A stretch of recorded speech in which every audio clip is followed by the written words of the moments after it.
Pari Zonet tiếng ô. Cái nhìn theo thôn đâu kìa.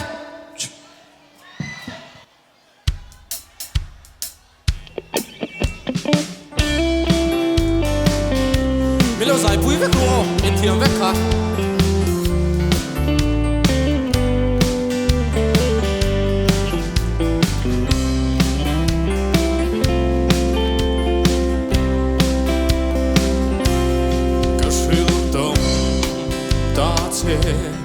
Việc thu đi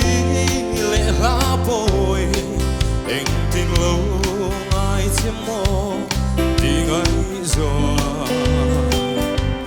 chỉ ra đô lên đốt tiếng mình chọn đô em đi lệ ô mình chuyên đô đi đô lưng ru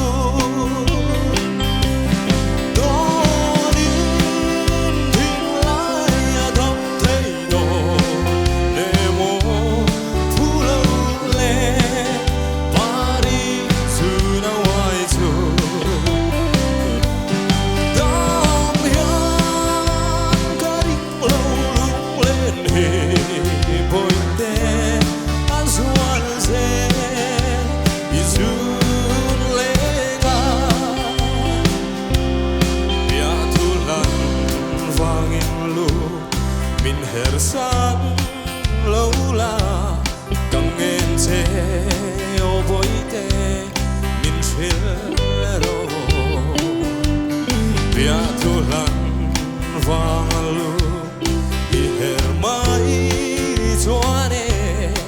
lan mà nang nghe lu đum na đô đi thình lại thăm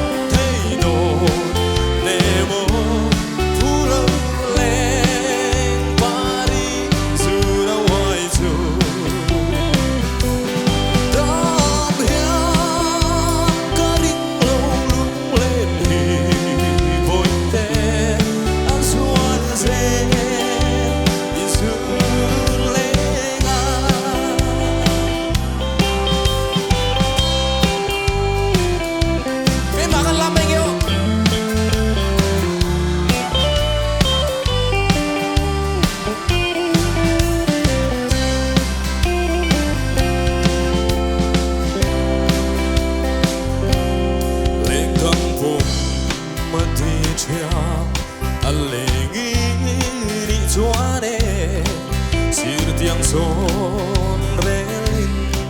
kakiana ito na kabangai na ipom manitsuane long ten him sai ka vor na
Lỡ mẹ